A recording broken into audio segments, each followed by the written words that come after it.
Are we live? Okay, we are live. All right. Hello everybody. Welcome to Mason's Turtles. Today we are going to be going through a specific topic. A lot of my live streams have been just random topics like, you know, 500 subscribers celebration or many different things like that where I'm just kind of, giving you guys like, random things. But in this live stream, we're actually having a purpose, and that is to go through um the Chelonoidis, however you want to pronounce it. I personally pronounce it like Chelonoidis. We're going to be going through the Chelonoidis family. We're going to be talking in this episode of the new podcast. I'm actually making it a podcast, and we're going to be talking about the Galapagos tortoise and its subspecies because there is a lot of them throughout the Galapagos Islands. And I think this will be a very fun live stream, knowing that uh, Galapagos tortoises are the largest tortoise on our planet today. And so I'm very excited. So I'm going to see, I've never really uh, shared the screen before, so I'm actually going to see what button I click. Oh, yes, share. Um, going to share screen. Um, we're going to share that. All right. Um, so, oh, okay, there we are. All right. So this, we're going to go to present.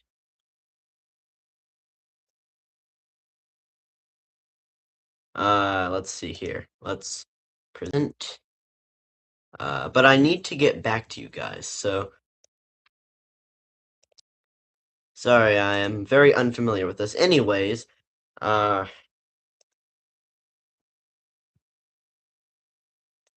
okay.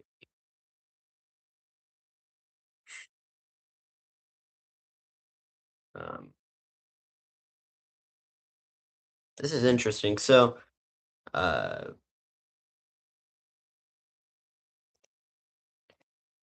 stop sharing. Okay. And okay, so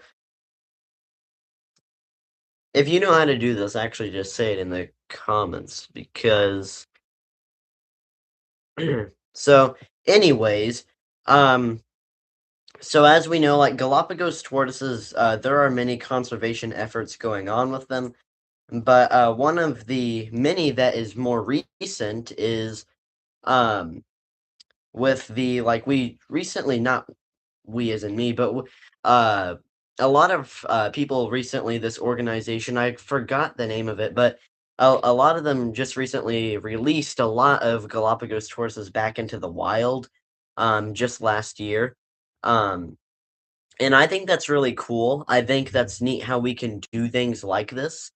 Um because I mean there it's really like interesting how I never really thought you could um like breed and like release animals into the wild, but here we are doing that, so I think that's really cool. Um but yeah, I I'm sorry, but I really need to know how you can like show this to you. So I mean, I guess I'll just do it the hard way, but um so yeah, we're just going through this slide, but going to go to Google again, and then I'm gonna so yeah. Um So this is their habitat. Throughout the Galapagos Islands, they're owned by Ecuador. Uh, they live throughout the islands. I'm actually not going to say all of those because I don't know how to pronounce all of these.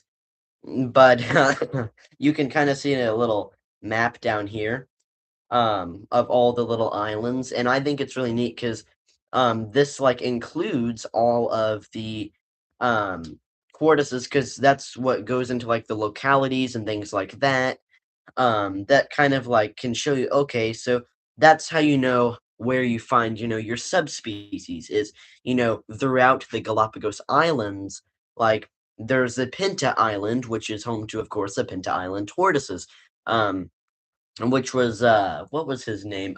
Lonesome George was actually the Pinta Island tortoise that lived way past 100 as they normally do, but I forgot the age. I think it was like definitely over 160.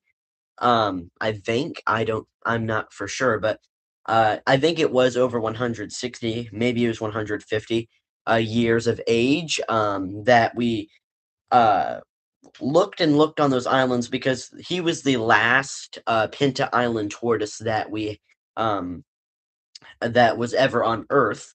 So we think, but it's really fascinating, but it's also kind of sad because we tried many different Galapagos tortoises, like many different subspecies, to try to breed with Lonesome George, but it was never successful. So that's where he gets his name Lonesome because he was never able to, um, you know, uh, be like keep on a legacy of his species.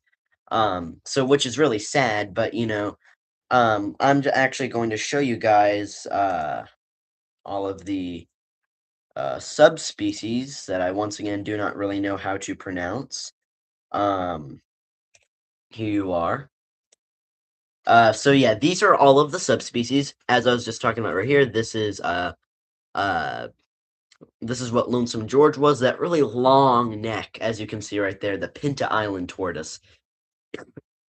There are so many different tortoises. I think it is really neat. Um, See, and they all look just a little bit different, and that is where you get your subspecies.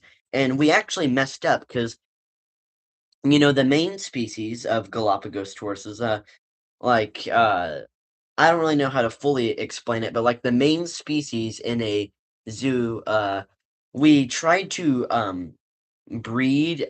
We didn't really know the subspecies back then. Like zoologists and herpetologists didn't really know that like the different subspecies that well. Um, so we would just breed random subspecies together, and then that would later ruin the like different species and protected species, because these are so different, as you can see in the pictures right here. They are so different, and if you continuously breed them with others and don't realize what you're doing, and like eventually make it to where there's no remaining live ones of the actual subspecies or actual locality, then there's a problem because you don't have that anymore. And those are really important actually to the environment of each island. And so what zoologists did was they bred all of these subspecies, and then eventually the actual locality of that species faded away, and now we don't have them anymore. That's how a lot of these guys went extinct. Is because we really don't have them anymore. We kind of, I what I the best way that I can explain it is we bred them off. Like we bred them down. We basically bred them into new like subspecies to where they don't exist like the main species doesn't exist anymore. It's faded away. So which is sad, but we can still learn so much even though they're not still on our planet with us. We can still learn so much from them. Um, but yeah, very interesting there. If you guys, once again, have any questions, leave them down in the live chat. I would be happy to answer them. Uh, because we only have actually one slide left, which is pictures, and that's what I kind of want to go through the anatomy of this amazing tortoise. So I just kind of wanted to throw in a variety of things. To give you guys to talk a little more about the Galapagos tortoise. Um, So you can see this amazing shell structure right here on the bottom left corner of the screen. Very interesting. That definitely shows, like, of course, a different locality compared to like this smoother top of the carapace right here, top of the shell right there. Like you can tell definitely how much smoother each one is. Like you can tell, like this one looks honestly a little more like the Pinta Island, as you can see, or more like, let's try to find one. See, probably like the Fernandina or Fernandina. I don't really know how to pronounce it. That's why on this slide I just said I don't know how to pronounce these. But um so that really shows, as I just said, like the different localities. You can tell the difference. You can definitely see a difference in them. Um but a lot of people think that the um, Galapagos tortoise is related to the Aldabra tortoise, and ladies and gentlemen, these tortoises are completely different. They may look and have a lot of the same like colors. They both they both might still be, like dark colored, that gray famous tortoise dark color, but they may be like really close in size, because the Aldabra tortoise is the second largest, the Galapagos tortoise is the first largest tortoise. Um, they have a lot in common. Their diet is uncommon, while the Galapagos tortoise is obviously found in the Galapagos Islands. The Aldabra tortoise is found in Seychelles, Africa. Okay, so two completely different places. Okay, found in completely different environments. Seychelles, Africa. Of course, dry, sandy environment. As in, Galapagos tortoises, they're found in wet, humid environment. So complete opposite. Um, which is kind of crazy to me. Whenever I first started researching turtles and tortoises, I originally thought, hey, they might be related, but no, they're not at all. And which is very interesting. I mean, because they have so much in common, like I just said. They can both eat fruit, as is shown in this picture to the right. They can eat fruit. Um, Unlike many other tortoises, a lot of the tortoises in the Chelonoidis family, all of them actually can eat more fruit. Um, and like, of course, just eat fruit in general compared to something like a Herman's or Russian tortoise, because they are around that in their natural habitat. Um, of course, Russian hermits, Greek tortoises. There are, of course, natural fruits and different plants that grow in their natural habitat, but they're a little. There, it's definitely not as much, and it's not like these really moist, high in fiber, and I'm trying to think of the word, like, they're just really sugary. They're more tropical sugary fruits, and they have, like, more higher sugar content, which, Hermans and Russian tortoises and Greek tortoises cannot, like, properly, digest and consume that. It will give them diarrhea, it can give them, like, internal problems, it's just not natural for them. Um those Mediterranean tortoises should have like a very like low protein, low fiber diet, while these guys are kind of the opposite. But that doesn't mean you should feed them, of course, like um only that. That means you should just it's they're able to have that, of course, which is honestly pretty fun because that's why I love like red-footed tortoises, yellow-footed tortoises, um, Galapagos tortoises, and Choco tortoises, is because they're fun to feed. They have such a wild diet. They can have store-bought mushrooms. They can have papaya, which grows in their natural habitat. It's just so many different things that you can pop into their diet to have that really true color, and which they love. I mean, tortoises love color in their diet, especially red. like, strawberry, watermelon, raspberries. So yeah, it's really fun if you have like one of those tortoises that I just named off because they're fun to feed. It's fun to make a salad for them. It honestly looks good to me. Their salads look really good to me. Um, other than the calcium powder and the Missouri tortoise diet, that would be nice. Um, so as it shows in this top left picture, the tortoise is also eating uh, greens, grass. Their habitats are actually very high in vegetation, um, obviously. But what is really cool is that, they will kind of like I migrate kind of across the islands, like, over mountains to, like, other fields, because, like, they'll graze down on, like, a field, like because they live more, like, in colonies, they live more in groups. They'll move across mountains, like, whenever they get done, like, finishing off a field, kinda like cows. I like to think of them a lot like cows, is they will, like, go climb over mountains and stuff to the other side of the island, and they'll like finish off that. And by the time they finished off that, the other side is probably grown up. So it's a lot like cows, in my opinion.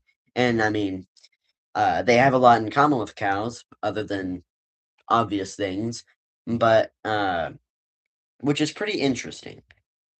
Um, it's just they're just a fascinating species in general, and I would love to keep one day, but they're very hard to keep in captivity.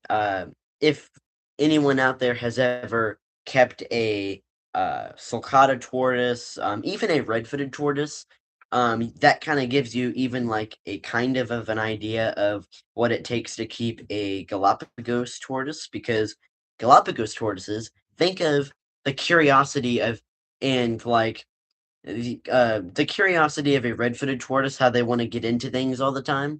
Think of that and think of the sulcata tortoise, how big it is and how hard it is to house combined.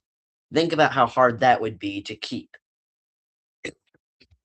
Um, because in the wintertime, depending on where you live, of course, in the wintertime, you need to find a place to house this gigantic tortoise, like bigger than a horse pen, um, of an enclosure that you would need, and you need to make sure because it is with especially with red-footed tortoises, it is hard to keep them hydrated indoors uh, because there's not the humidity that they need indoors. So it just all if you combine that sulcata tortoise needs with the red-footed tortoise needs, in my opinion, you would get your Galapagos tortoise like large and like belongs in a tropical area, even though the sulcata tortoise is not even in the Chelonoidis family, it's kind of the same concept. They're large and hard to house, third largest tortoise on the planet.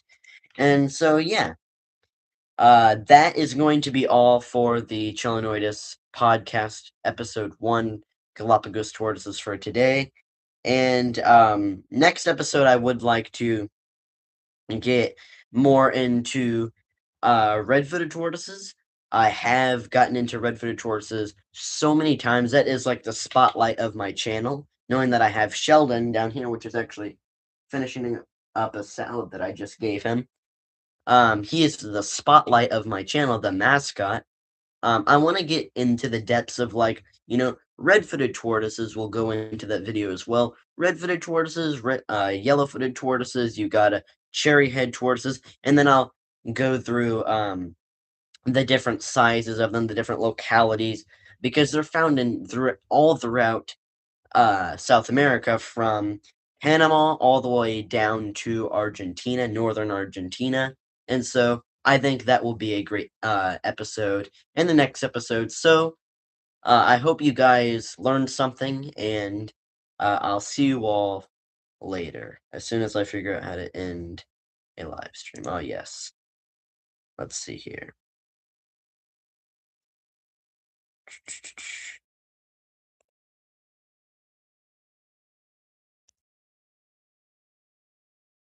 All right.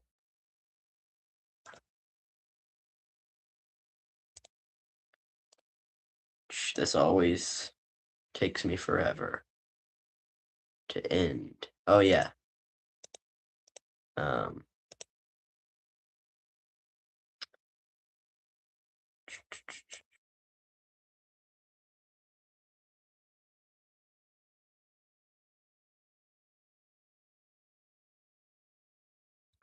okay. Oh wait, here it is. All right. See you guys in the next one. I hope you guys learned something. I know it was a little slow. I know it was hard to like present things. I will try to improve my live stream quality. I am not too familiar with live streaming, but I'll try to improve that. This is all the beginning. Okay, this is all to help improve, and I will get better, and hopefully you guys stand with me and accept uh, some of my mistakes as a beginner. So I'll see you on the next one.